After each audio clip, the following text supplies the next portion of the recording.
মাছৰ শপত খাই কৈছোঁ যে মই যদি বিয়া পাতিব নোৱাৰোঁ মই ল'ৰা ছোৱালীকো বিয়া পাতিব নিদিওঁ।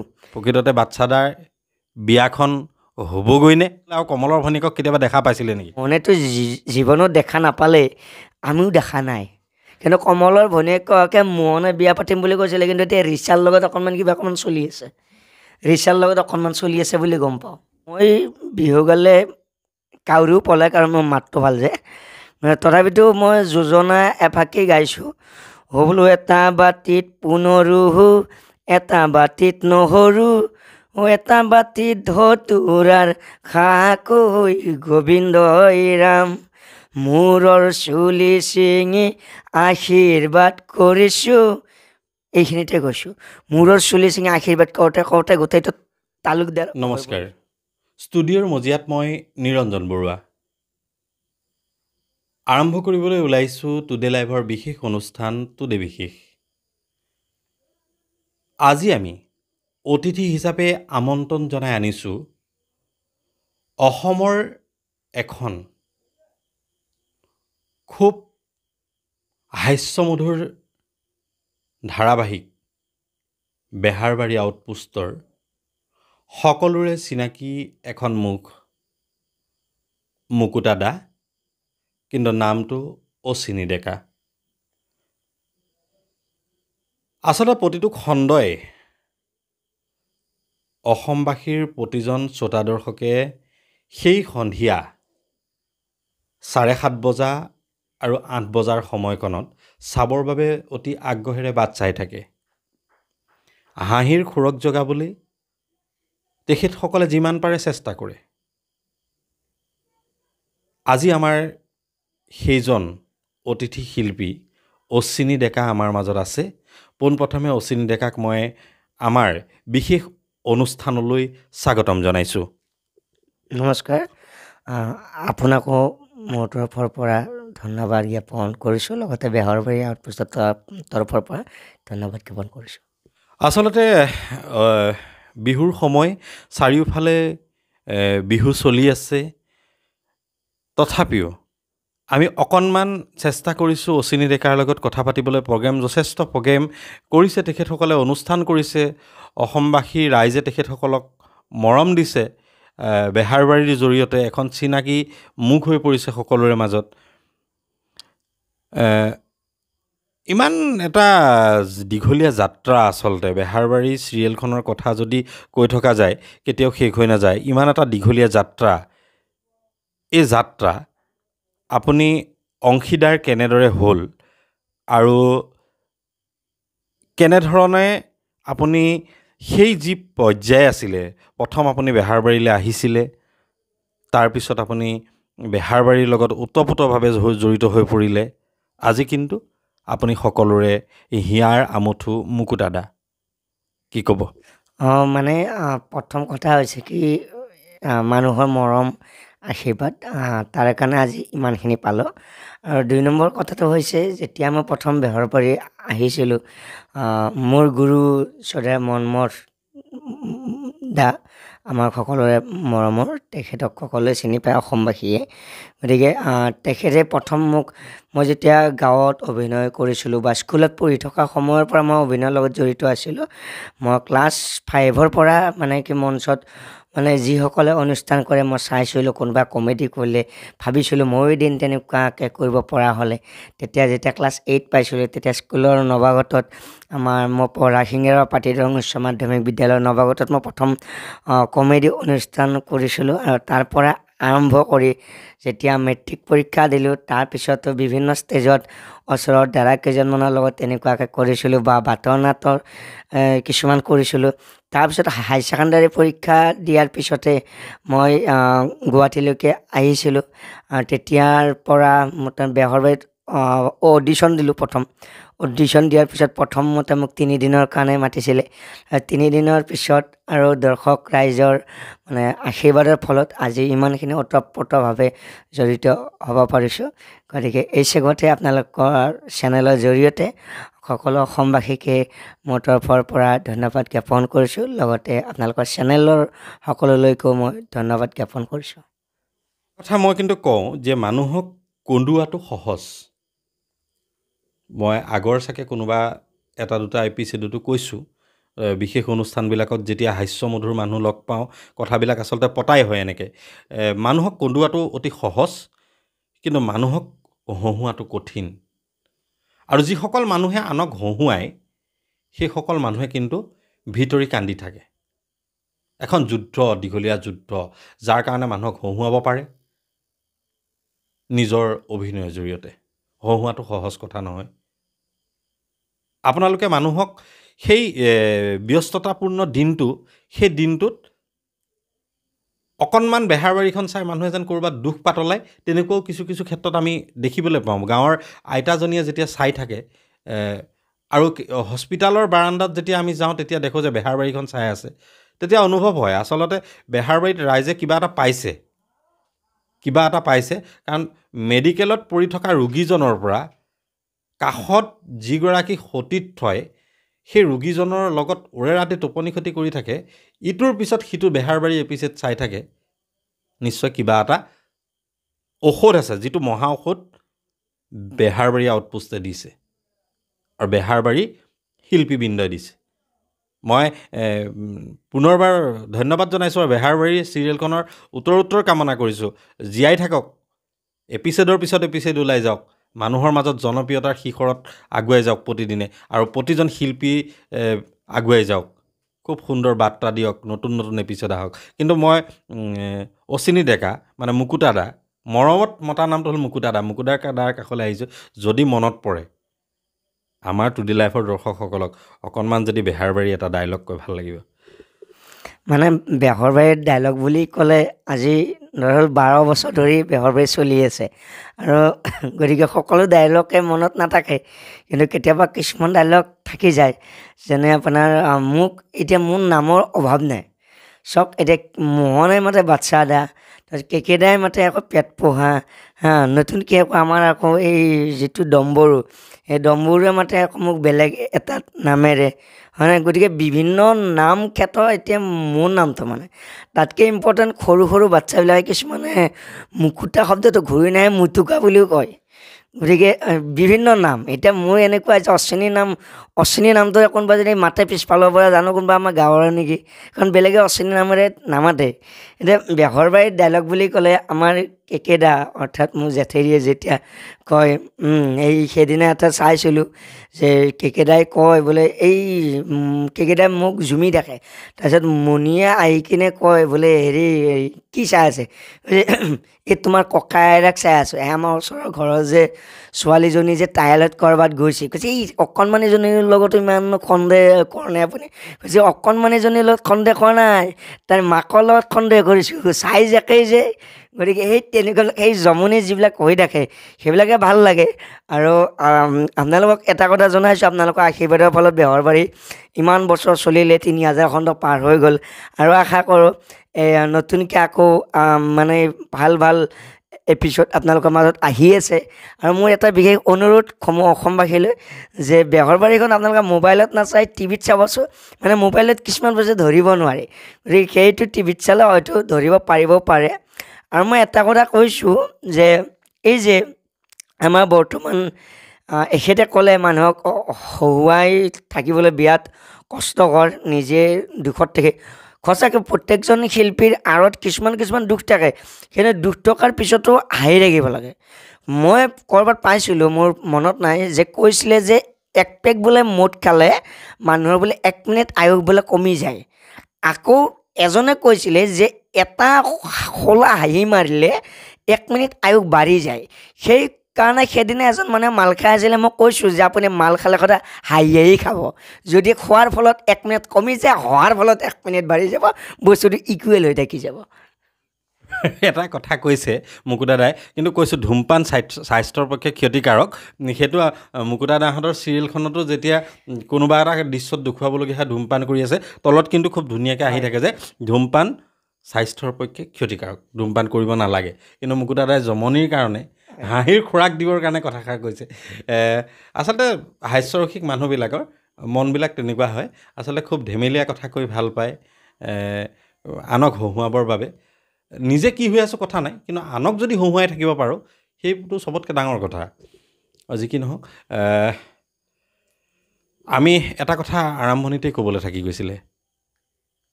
পুনৰ কৈছোঁ বেহাৰবাৰী আউটপোষ্টখন যেতিয়াৰ পৰা মানুহে চাইছিলে এখন চিনাকি মুখ আছিলে বসুদা আজি কিছুদিনৰ আগত আমাৰ মৰমৰ ফাইল বসুমতাৰী বসুদা ইহ সংসাৰৰ পৰা বিদায় মাগিছে আমি টুডে লাইভৰ পৰিয়ালৰ ফালৰ পৰা আজিৰ এই মঞ্চৰ যোগেদি বসুদালৈ শ্ৰদ্ধাঞ্জলি জ্ঞাপন কৰিছোঁ য'তেই আছে তেখেত শান্তিত থাকক আশীৰ্বাদ কৰক অসমবাসী ৰাইজক যাতে সকলোৱে হাঁহি জীয়াই থাকিব পাৰে হহুৱাই ভাল পোৱা মানুহ আছিল যিহেতু হাঁহি ভাল পায় হহুৱাই ভাল পায় তেখেতৰ আত্মাৰ চিৰশান্তি কামনা কৰিছোঁ আত্মাই বৈকুণ্ঠত ঠাই পাওক আশীৰ্বাদ দিয়ক যে অসমবাসীক হাঁহি থাকক হাঁহি জীয়াই থাকক আৰু বেহাৰবাৰীৰে হাঁহি ৰাইজক এটাৰ পিছত আনটো এপিছত দি যাওক আমি কামনা কৰিছোঁ তাৰেই বসুদা ঢুকালে তথাপি কৈছোঁ যদি আপোনাৰ সেই বেহাৰবাৰীত আপুনি অহা দিনটো বসুদাৰ লগত যিখিনি অনুভৱ বসুদাক আপুনি পাইছিলে কেনেধৰণে পাইছিলে অকণমান কওকচোন মানে মই যেতিয়া আহিছিলোঁ তাৰপিছতে বসুদাক পাইছিলোঁ আৰু জীৱনত মানে কি যদিও গাঁৱত বা ওচৰে পাঁজৰে অনুষ্ঠান কৰিছিলোঁ কিন্তু বেহাৰবাৰীত আহি প্ৰথম মই বসুদাৰ লগতে অনুষ্ঠান মই কৰিছিলোঁ আৰু আমাৰ দুজনৰ এনেকুৱা আছিলে দুপৰীয়া ভাত খাব গ'লেও আমি দুজন কেণ্টিনত একেলগে ভাত খাব যাওঁ বা প্ৰগ্ৰেমত গ'লেও দুজন একেলগে যাওঁ মানে আমাৰ অফিচত কাপলেট বুলিও আমাক বহুতে কৈছিলে কিন্তু আজি অলপ দিন আগতে তেখেত আমাৰ মাজৰ পৰা নাইকিয়া হ'ল আচলতে আমি সদায় এদিন সকলোৱে বিদায় ল'ব লাগিব কিন্তু তেখেতে বহুত কম বয়সতে গ'ল কিন্তু আশা কৰোঁ তেখেতৰ আত্মাই শান্তি পাওক আপোনালোকে সদায় তেখেতৰ মানে যিমানখিনি মৰম শ্ৰদ্ধা কৰি আছিলে তেখেতৰ আত্মাই শান্তি পাওক তাকে কামনা কৰিছোঁ লগতে মানে এটা কথা মই কওঁ যে আমাৰ বেহাৰবাৰীখন আপোনালোকে যিমান মানে কি ভাল পায় সেইকাৰণে বসুদা যিদিনা মানে মৃত্যু হৈছিলে তেখেতক অসমবাসীয়ে যেনেকুৱাকৈ সোঁৱৰণ কৰিছিল তাকে দেখি সঁচাকৈ আপোনালোকৰ ওচৰত মই হাতযোৰ কৰি প্ৰাৰ্থনা জুৰিছোঁ যে আপোনালোকে যে ইমানখিনি ভাল পায় সেইদিনাও এটা প্ৰমাণ হৈ গৈছিলে কাৰণ প্ৰত্যেকটোৰে ষ্টেটাছত এটাই কথা যে অকল বসুদাৰ কথা সেইটো ভাল লাগিল আৰু আপোনালোকৰ এই চেনেলৰ জৰিয়তেও অসমবাসীক বসুদাৰ ইমানখিনি শ্ৰদ্ধা কৰাৰ কাৰণে তেখেতক মানে কি দুখ প্ৰকাশ কৰাৰ কাৰণে আপোনাৰ চেনেলৰ যোগেদিও ধন্যবাদ জনাইছোঁ মই খুব সুন্দৰ আচলতে এনেদৰে আমি কথা পাতি থাকিব লাগিব এটাৰ পিছত এটা কথা পাতিব লাগিব হাঁহিৰ খোৰাক যোগাব লাগিব তাৰ মাজতেই আমি ভৱিষ্যতে কৰিবলগীয়া কাৰ্যপন্থা যিবিলাক থাকে সেইবিলাকৰ বিষয়েও পাতিব লাগিব যদি নাপাতোঁ তেতিয়াহ'লে আমাৰ পৰানো নতুন প্ৰজন্মই কি শিকিব মই মুকুতাদাৰ কাষলৈ আহিছোঁ আপুনিতো অলপ আগতে ক'লেই যে মই মুকুতা নামটো কোনোবাই মুটুকা বুলি কয় মকতা বুলিও কয় বাটচাদা বুলিও কয় পেট পোহা বুলিও কয় বিভিন্ন নাম আচলতে নিজৰ নামটো কি আছিলে আপুনি নিজেই পাহৰি গৈছোঁ বুলি কৈছে আচলতে কথাটো সঁচা কথা যে ধেমালিৰ সুৰত মৰমত সকলোৱে মাতোতেই সেইবিলাক নামেই প্ৰচলিত হৈ যায় আপুনি ৰাস্তাৰে গৈ আছে দেখিছে যে ল'ৰা ছোৱালীবিলাকৰ মাজত আপুনি অতিকৈ জনপ্ৰিয় ল'ৰা ছোৱালীবিলাকে বাটচাদা মুকুতাদা সকলোৱে মৰমত আহে আপোনাৰ গুৰিলে আপুনি ৰাস্তাৰে গৈ আছে এডল ল'ৰা ছোৱালী দেখিলে যে মুকুতাদা আহি আছে পটককৈ ৰখি আপোনাৰ লগত যেতিয়া কথা পাতে কেনেকুৱা লাগে এতিয়া ল'ৰা ছোৱালীবিলাকে মানে আচলতে ল'ৰা ছোৱালীবিলাকে ভাল পায় ভাল পোৱাৰ কাৰণে তেওঁলোকে মাত দিয়ে বহুত এটা ভাল লাগে তেওঁলোকে যে অট'গ্ৰাফ বিচাৰে কিবা বিচাৰে তাৰপিছত কোনোবাই কয় যে মোৰ বাৰ্থডে অমুক তাৰিখে আপুনি আহিব দেই ধুনীয়াকৈ কৈ দিওঁ আহিম দে আৰু সঁচাকৈ ভাল লাগে মই অলপ দিন আগতে ষ্টেজত মানে কি প্ৰগ্ৰেম কৰি থাকোঁতেও মই কণ ল'ৰা ছোৱালীবিলাক আগত আহে মই তেতিয়া তেওঁলোকক কওঁ যে তোমালোকে চাগে মোৰ একেবাৰে সমনীয়ে চাগে ন কাৰণ তেওঁলোকৰ যিটো যুঁজ দেখা পাওঁ তেওঁলোকৰ যিটো উৎসাহ সেইটোৱে আমাক অধীৰ আগ্ৰহী কৰি তোলে আৰু মই সঁচাকৈ মই মানে আমাৰ গাঁৱতো মই সৰু ল'ৰা ছোৱালীবিলাকৰ লগত অকণ বেছিকৈ থাকোঁ তাহাঁতৰ যিবিলাক কথা তাহাঁতৰ সেই নিস্বাৰ্থ ভালপোৱা তাহাঁতৰ সেই নিভাঁজ প্ৰেম সেইটো এটা বেলেগ আৰু সঁচাকৈ তেওঁলোকেও মোক কিন্তু এটা কথা কয় যে কিছুমান ল'ৰা ছোৱালীকে কিছুমান বেছি কথা যেতিয়া কৈ দিয়ে মানে কি এনেকুৱা কুৱেশ্যন কৰি দিয়ে অমুকৰ ভালনে তমুকৰ ভালনে অমুকে কি কৰে অমুকৰ ফোন নম্বৰটো পাম নেকি কে ছাৰৰ ফোন নম্বৰটো পাম নেকি মোহনৰ ফোন নম্বৰটো পাম নেকি তেতিয়া মই এটা টেকনিক খটাওঁ মই তুমি কোন ক্লাছত পঢ়া তেতিয়া কয় যে মই ক্লাছ 7ত পঢ়োঁ মই তুমি এটা কাম কৰাছোঁ ইংৰাজীত পদ্য এটা মাতাছোঁ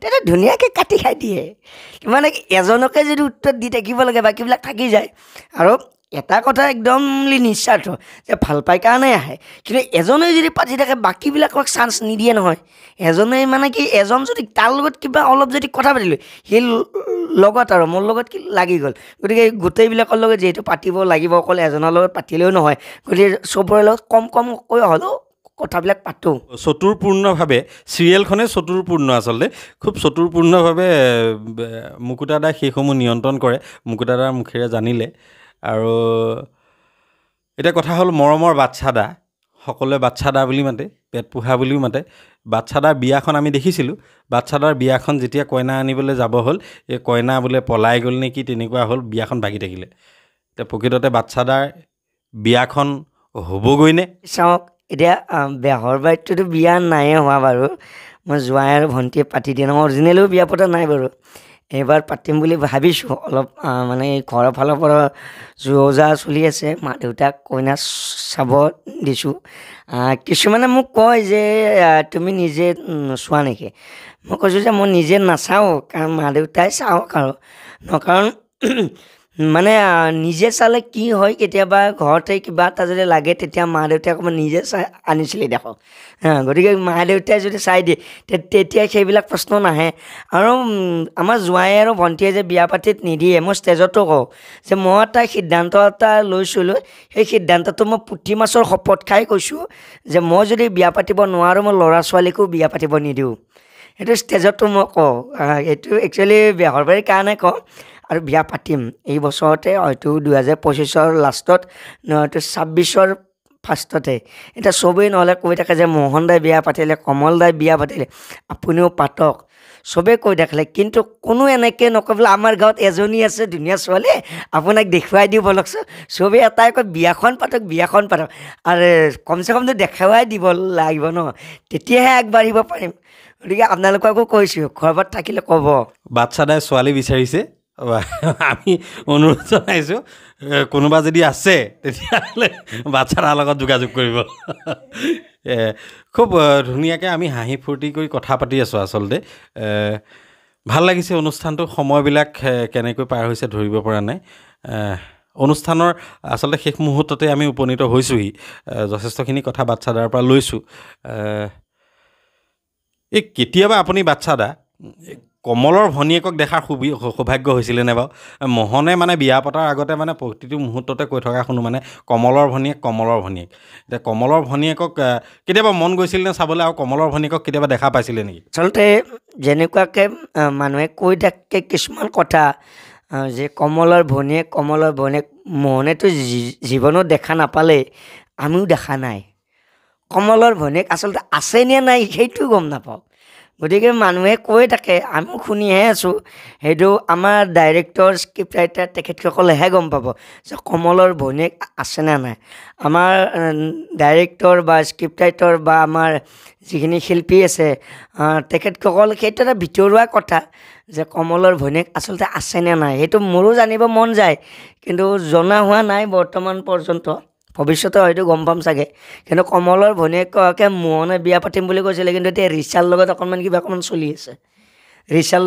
চলি আছে বুলি গম পাওঁ আচলতে বিহুৰ যেতিয়া মঞ্চবিলাক থাকে বেহাৰবাৰী আউটপোষ্টৰ প্ৰতিজন শিল্পীক আচলতে অসমৰ শ্ৰোতা দৰ্শকে বিচাৰে এই কাৰণেই বিচাৰে তেখেতসকল অসমীয়াৰ হিয়াৰ আমঠু প্ৰত্যেকজন শ্ৰোতা দৰ্শকৰ সেইবাবে বিচাৰে যিহেতু বিহুৰ বতৰত আমি অচিনি ডেকাৰ লগত কথা পাতিছোঁ মুকুতা দা লগত কথা পাতি আছোঁ আমি কৈছোঁ অনুষ্ঠানটো আমি শেষ কৰিম শেষ কৰাৰ প্ৰাক মুহূৰ্তত মুকুতা দাই যদি অকণমান বিহু নাম এটা কেতিয়াবা খুহুতীয়া বিহু নামবিলাক একেদাৰ লগত গোৱা দেখোঁ কিন্তু অকণমান যদি মুকুতা দাই বিহু নাম এটা গাই ভাল লাগিব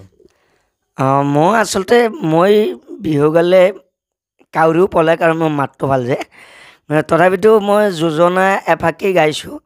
বোলো এটা বাতিত পুনৰুহু, এটা বাতিত নহৰু, এটা বাতিত ধতুৰাৰ খাকৈ গোবিন্দই ৰাম। মূৰৰ চুলি ছিঙি আশীৰ্বাদ কৰিছোঁ। এইখিনিতে কৈছোঁ, মূৰৰ চুলি ছিঙি আশীৰ্বাদ কৰোঁতে কৰোঁতে গোটেইটো তালুকদাৰ হৈ পৰিছোঁ। গতিকে আপোনালোকে আশীৰ্বাদ কৰিব যাতে চুলিখিনি সোনকালে আহে। গতিকে সদৌ শেষত আপোনালোক সকলোৰে দীৰ্ঘায়ু কামনা কৰিছোঁ। আৰু আপোনালোকক এটা কথা মই জনাবলৈ পাই অতিকৈ সুখী, মই জীৱনত প্ৰথম ৰাস, মইতো লোৱাৰ আছামৰ মানুহ, মই ৰাস জীৱনত প্ৰথমবাৰৰ কাৰণে নাৰায়ণপুৰত মই কৰিছিলোঁ। নাৰায়ণপুৰৰ পৰাই মোৰ জীৱনৰ ৰাস আৰম্ভ হৈছিলে। আৰু হয়তো নাৰায়ণপুৰৰ সেই ভালপোৱাটোৰ কাৰণে মানে প্ৰত্যেক বছৰতে নাৰায়ণপুৰত চাগে বেছিকৈ মোৰ প্ৰগ্ৰেম পাই থাকোঁ। গতিকে আপোনালোক সকলোকে ধন্যবাদ জ্ঞাপন কৰিছোঁ। এনেকুৱাকৈ সদায় মৰম কৰি থাকিব, সদায় আগুৱাই যোৱাত সহায় কৰি থাকিব, সদায় চাই থাকিব বেহৰবাৰী আউটপোষ্ট। আমি অনুষ্ঠানটো শেষ কৰিম বুলি ভাবিছিলোঁ। অনুষ্ঠানটো আচলতে শেষ মুহূৰ্ত শেষেই কৰিছিলোঁ এই বিহুৰ আশীৰ্বাদেৰে। মূৰৰ চুলি ছিঙি আশীৰ্বাদ দিওঁতে দিওঁতে বাচ্চাদা তপা হৈ গ'ল। আৰু মূৰৰ চুলি ছিঙি আশীৰ্বাদ আৰু কোনেও নিদিব, বাচ্চাদাই কৈছে, মই কোৱা নাই, বাচ্চাদাই কৈছে। কিন্তু সেইকাৰণে মই ৰাস যিহেতু প্ৰথমখন মঞ্চ মুকুতাদাই কৈছে যে নাৰায়ণপুৰৰ পৰা কৰিছিলে, আৰু যোনখন নাৰায়ণপুৰ হ'ল মহাপুৰুষ মাধৱ গুৰুজনাৰ জন্মস্থান। ইয়াতকৈ ডাঙৰ সৌভাগ্য আৰু একো হ'ব নোৱাৰে। গুৰুজনাৰ পবিত্ৰ ভূমিৰ পৰা যিজন শিল্পীয়ে শিকি গৈছে, ইয়াতকৈ ডাঙৰ কথা আৰু একো থাকিব নোৱাৰে। আৰু ভাল লাগিছে যে নিজে স্বীকাৰ কৰিছে যে মই নাৰায়ণপুৰৰ পৰা, আৰু মই ভাবোঁ নাৰায়ণপুৰীয়া ৰাইজে ইয়াক লৈ গৌৰৱ কৰিব। যিহেতু বিহুৰ বতৰ, ৰাসৰ বতৰ নহয়, ৰাসৰ কথা তেখেতে কৈছে। মাত্ৰ অকণমান সময় লৈছোঁ, সেইকণ সময়ৰ পিছতে আমি সামৰিম অনুষ্ঠান। ৰাসৰ যদি সেই ভাল লগা অকণমান মুহূৰ্ত কেনেবাকৈ যদি উপস্থাপন কৰি দিয়ে, তাৰপিছতে আমি এই বিশেষ অনুষ্ঠানটো সামৰিম। এতিয়া ৰাসৰ অনুষ্ঠানত মানে মই নন্দঘৰৰ লগোৱা কেৰেক্টাৰটো লওঁ, আৰু তাত কেইটামান কমেডি থাকে। বৰ্তমান বাৰু মনত নাই, পৰৱৰ্তী সময়ত মই ক'ম। কিন্তু এতিয়া এই যে মই যে ক'লোঁ যে মই জোৱাই বিয়া পাতি নিদিলে, মই শপত খাই থৈছোঁ, মই কিছুমান তেনেকুৱা মানে কি ডাইলগ কওঁ, বা মোৰ নিজক লৈ কিছুমান কওঁ যে মই হয়তো দীঘলীয়া কাপোৰ এটা পিন্ধি লগনে বোলে এইটো কাপোৰ মোৰ নহয়, আচলতে আমাৰ মহাৰাজৰ। মই আৰু মহাৰাজ সমান নহয় যে তেখেত ওখ বখ, তেখেতৰ যদি কাপোৰটো যদি এটা যদি মানে কি হেৰি হয়, আৰু মানে কাপোৰটো তেখেতৰ তাত যেনেকুৱা হ'ব মোৰ তাত কেনেকুৱা হ'ব, মানে সেই বাস্তৱটোক লৈ কিনে কিছুমান কমেডি উপস্থাপন কৰি দিওঁ। আৰু এইখিনি সময়ত সেইখিনি মনত নাই বাৰু, পৰৱৰ্তী সময়ত ক'ম নিশ্চয়কৈ। খুব ৰসাল মনৰ এজন মানুহ আজিৰ অনুষ্ঠানটোত আমি আমন্ত্ৰণ জনাইছিলোঁ। আৰু আমাৰ অনুষ্ঠানটোত থাকি বিশেষ অনুষ্ঠানটো জীপাল কৰি তোলাৰ বাবে মই অশ্বিনী ডেকালৈ আন্তৰিক ধন্যবাদ জ্ঞাপন কৰিছোঁ। নতুন নতুন শিল্পীসুলভ মনেৰে নতুন নতুন বাৰ্তা তেখেতসকলে প্ৰেৰণ কৰক, আৰু যিসমূহ হাঁহিৰ খোৰকে আচলতে অসমীয়া সমাজ জীৱনলৈ অনবদ্য বৰঙণি আগবঢ়াব পাৰে, তাৰ পৰা নতুনত্ব শিকিব পাৰে, মই আশা কৰিছোঁ। সদৌ শেষত অশ্বিনী ডেকা ডাঙৰীয়ালৈ আন্তৰিক ধন্যবাদ জ্ঞাপন কৰি আজিৰ বিশেষ অনুষ্ঠানৰ পৰা মই নিৰঞ্জন বৰুৱাই বিদায় মাগিছোঁ। চাই থাকিব সবিশেষ টুডে লাইভত।